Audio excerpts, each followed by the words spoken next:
Section 3.3 on slope. If we look at this first example here, we want to consider these lines right here are supposed to be ladders. We want to consider which ladder is steeper, ladder A or ladder B. Ladder B is the steeper one because it's the one that would be harder to climb, or if you slid down then it would slide down faster. It's steeper because its ratio of vertical distance to horizontal distance is greater. So let's compare those two distances.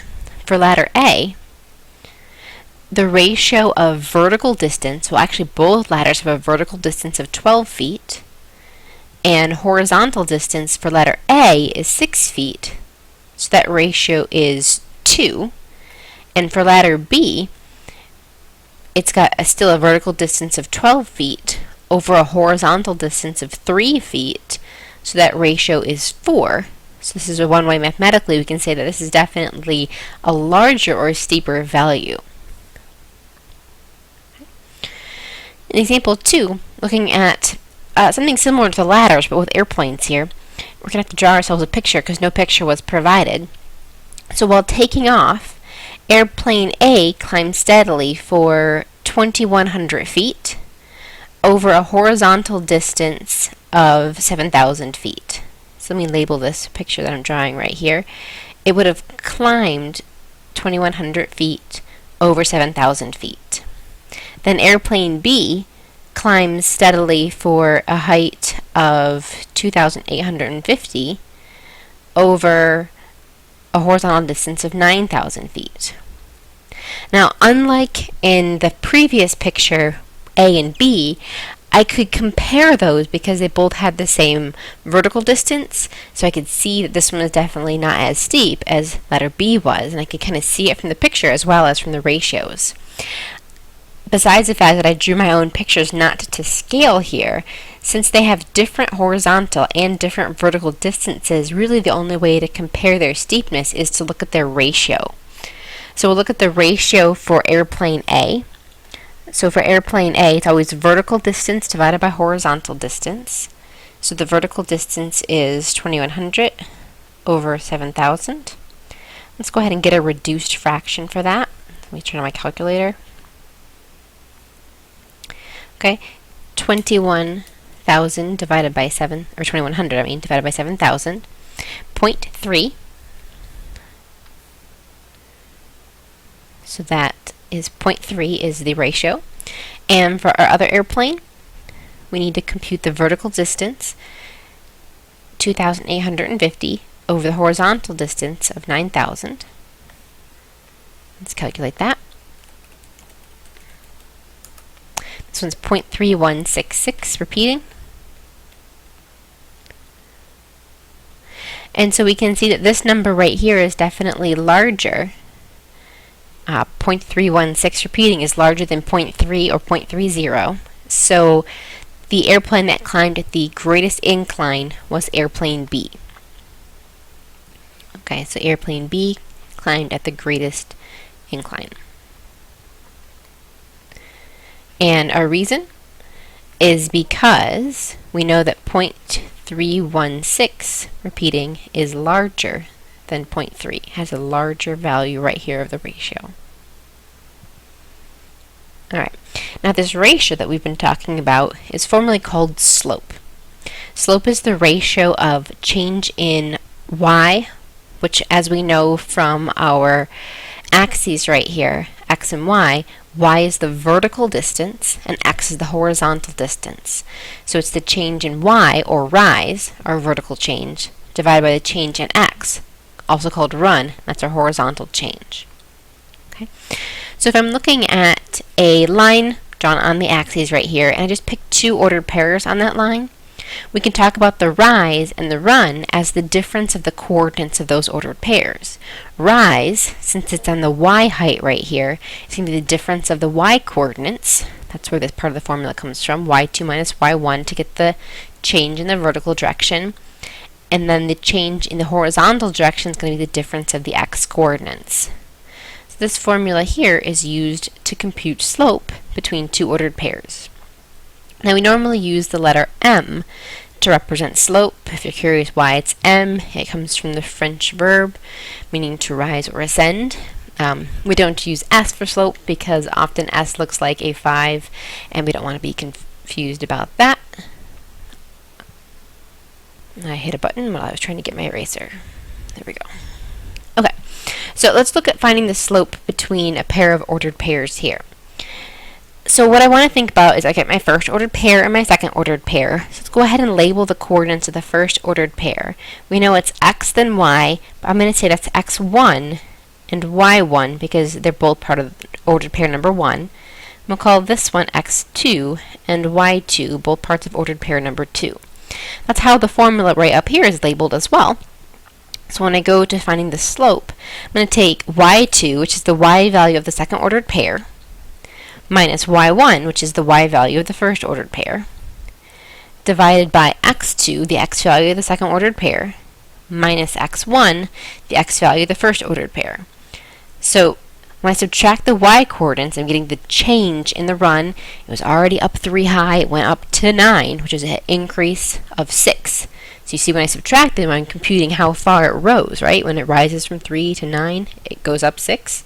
So that difference is how I find that out efficiently. When it went on a run from 1 to 4, it moved 3. 4 minus 1 is 3. Okay? And the slope here is 2. Okay, so my answer on this one, the ratio of rise to run is called slope. The slope is 2 for those two ordered pairs. Let's look at the next one. Alright, I'm not going to label these. I'm just going to say I know I want to do y2 minus y1. So I'm going to do the second y coordinate minus the first y coordinate, which is negative 1, over the second x coordinate 4 minus the first x coordinate, which is negative 5. Now I'm subtracting a negative number, so it's always subtraction. I need to make sure I double parentheses right there when I do 2 minus negative 1. That's really going to turn into 2 plus 1 is 3. Double negative and all, right? And then right here, 4 minus negative 5 is the same thing as 4 plus 5 is 9.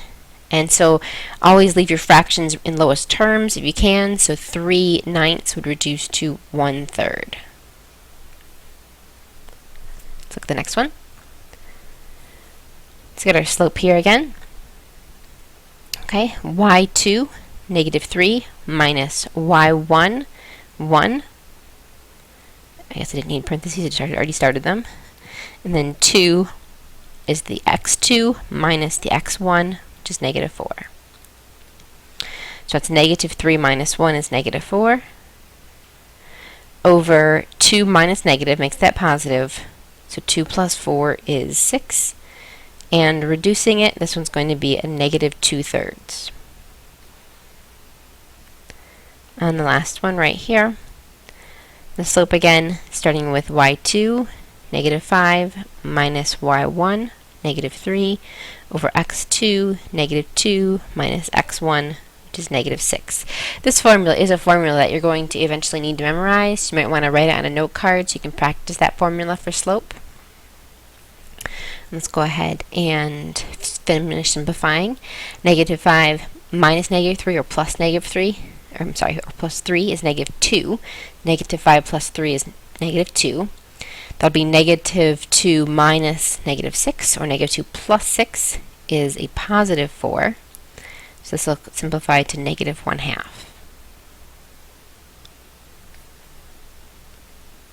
Let's go to the next page. Alright, I want to find the slope of this line shown here. So there's actually 2 ways I can do that. What I might start by is going ahead and just identifying 2 points on that line. So I'm not going to pick this one. It's not right in the corner. This one right here looks good though. The line goes right through the corner right there. So that ordered pair, 6 is the x value. Always list x comma y. So 6 comma 3 is going to be that ordered pair. Then another ordered pair might be right here or right here, and you're going to find out that it doesn't matter which one I pick as long as the ordered pair goes through the corner.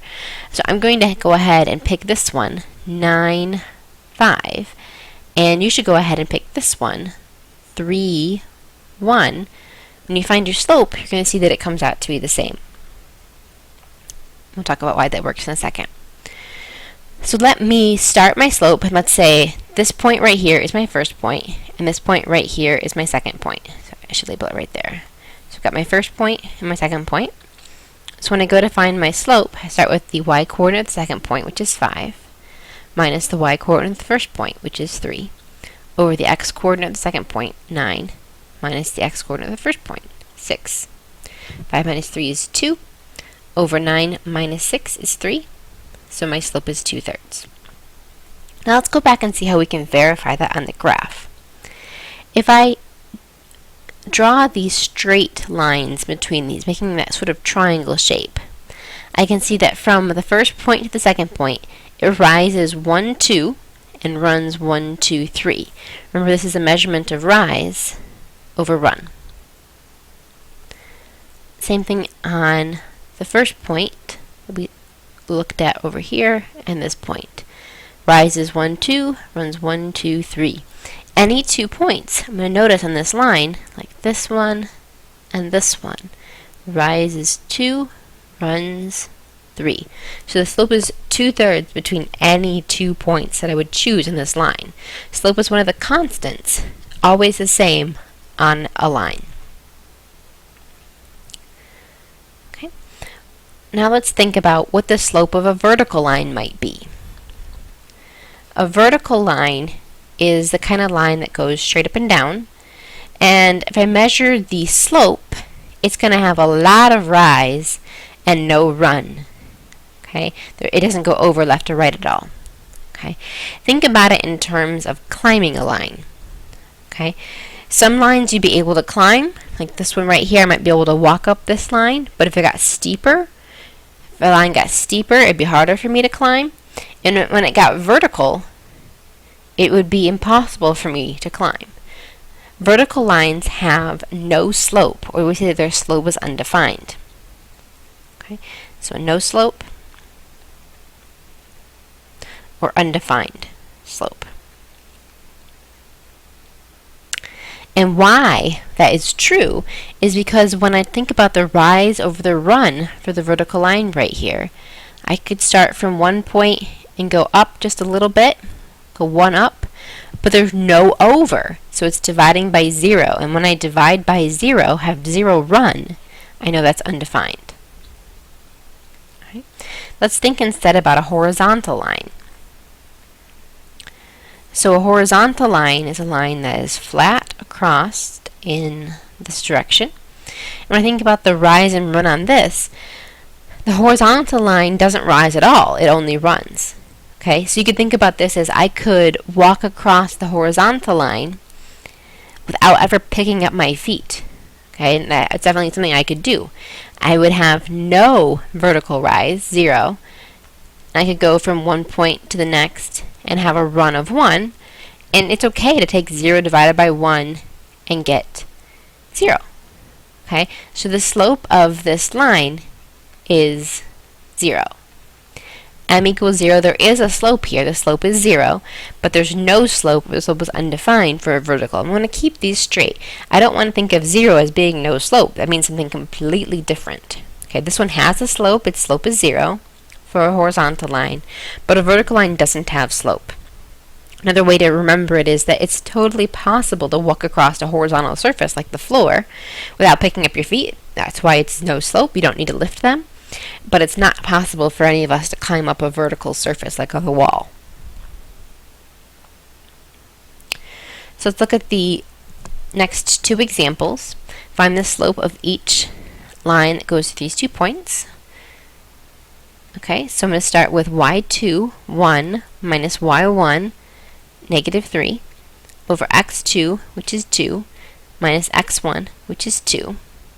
It's going to be 4 over 0, and I know that I can't divide by 0, so in this one it's undefined. And I have to actually write that word, undefined. Or I could write no slope. They mean the same thing. Let's look at the next one. M equals negative 4 minus negative 4 over 3 minus negative 1. Negative 4 minus negative 4 is 0 over 4. 0 over 4 is 0. So that one in the slope is 0. I can divide 0 by 4, but I can't divide 4 by 0.